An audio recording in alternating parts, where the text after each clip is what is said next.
اسرائیل میں چل رہے حماس جنگ کا کوئی اختتام نہیں دکھ رہا ہے کیونکہ اسرائیلی حملے غزہ پٹی اور لبنان میں حماس کے مددگار حزب اللہ پر جاری رکھے ہوئے ہیں۔ فلسطینی جنگجو تنظیموں کے خلاف تل ابیب کے جارحانہ رویے کی بھی سخت تنقید کی جا رہی ہے۔ حال ہی میں یورپین یونین کے بیرون ملک پالیسی کے سربراہ جوزف بوریل نے کہا ہے کہ غزہ پٹی میں رفح پر فوجی جارحیت کے لیے اسرائیل کے منصوبے پوری طرح سے تشویشناک ہے۔ اسرائیلی وزیر اعظم بنجامن نیتنیاہو نے کہا ہے کہ انہوں نے فوج کو رفح سے شہریوں کو نکالنے کا منصوبہ تیار کرنے کا حکم دیا ہے۔ اس سے جنوبی غزہ پر اسرائیلی حملوں کا اندیشہ بڑھ گیا ہے۔ 7 اکتوبر سے اب تک اسرائیلی حملوں میں 27,947 فلسطینی مارے جا چکے ہیں۔ اسرائیل کا کہنا ہے کہ رفح حماس کا آخری گڑھ ہے اور اسے اسلامی جنگجو تنظیم کے خلاف اپنی جنگی منصوبہ بندی کو پورا کرنے کے لیے فوج بھیجنے کی ضرورت ہے۔ ایسا اندیشہ ہے کہ 15 لاکھ فلسطینی غزہ میں جاری لڑائی سے نکل کر اس شہر میں پناہ لیے ہوئے ہیں۔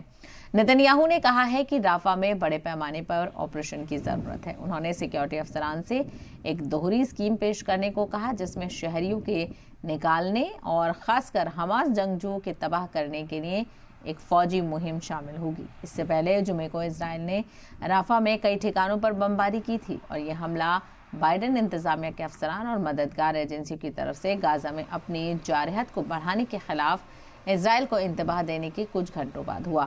ہوائی حملوں میں رفح میں 2 رہائشی عمارتوں کو نشانہ بنایا گیا جبکہ وسط غزہ میں 2 دیگر مقامات پر بمباری کی گئی۔ ان میں 22 لوگ مارے گئے تھے۔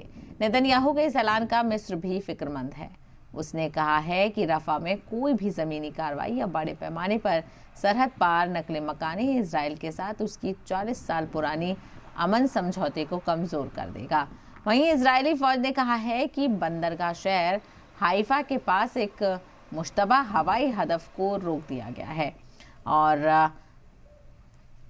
اور حائفہ اور اشدود کے بندرگاہ اسرائیلی کاروبار کے لیے اہم داخلی دروازہ ہیں۔ ایک فوجی ترجمان نے کہا ہے کہ کوئی نقصان نہیں ہوا ہے۔ وہیں دوسری طرف یمن کے صنعا میں ہزاروں ہوتی ملیشیا سڑکوں پر اترے اور غزہ پٹی کے لوگوں اور متاثرین فلسطینیوں کے لیے نعرے لگا کر یکجہتی دکھائی۔ مظاہرین ہوتی ودروہیوں نے فوج میں ایک بڑے شکل کا فلسطینی جھنڈا بھی لے رکھا تھا۔ اسی بیچ ایران کے وزیر خارجہ حسین امیر عبداللہیان نے لبنان کی راجدھانی بیروت کی اپنے دورے کے بیچ حزب اللہ کی حمایت جاری رکھنے کا بات کہی ہے، احاطہ کیا ہے۔ تو وہیں رفح حماس کا آخری گڑھ ہے اور رفح میں کئی ٹھکانوں پر بمباری کی جا رہی ہے۔ دکشنی غزہ پر اسرائیلی حملوں کی آشنکا جتائی جا رہی ہے۔ تو وہیں پی ایم نیتنیاہو نے حکم دیا ہے کہ جو فوجیں ہیں اسرائیل کی وہ رفح میں آگے بڑھنے کے لیے تیار رہیں اور جو رفح میں فلسطینی پناہ لیے ہوئے ہیں ان کو بھی وہاں سے نکالنے کے لیے بات کہی گئی ہے اور رفح کو خالی کرانے کی بات بھی کہی گئی ہے۔ وہیں واضح ہو، آپ کو یہ بھی بتاتے چلیں کہ جب سے یہ جنگ شروع ہوئی ہے اس کے بعد سے کئی لاکھ لوگوں نے بتایا جا رہا ہے کہ رفح میں پناہ لی ہوئی ہے۔ ایسے میں کس طرح سے اب اس حالات کا لوگ سامنا کریں گے اس کو لے کر بھی تشویش دیکھی جا رہی ہے اور لوگوں نے تشویش کا اظہار کیا ہے۔ تو اسرائیل میں چل رہے حماس جنگ کا کوئی اختتام نہیں ہوتا ہوا دکھ رہا ہے کیونکہ اسرائیلی حملے غزہ پٹی اور لبنان میں حماس کے مددگار حزب اللہ پر جاری رکھے ہوئے ہیں۔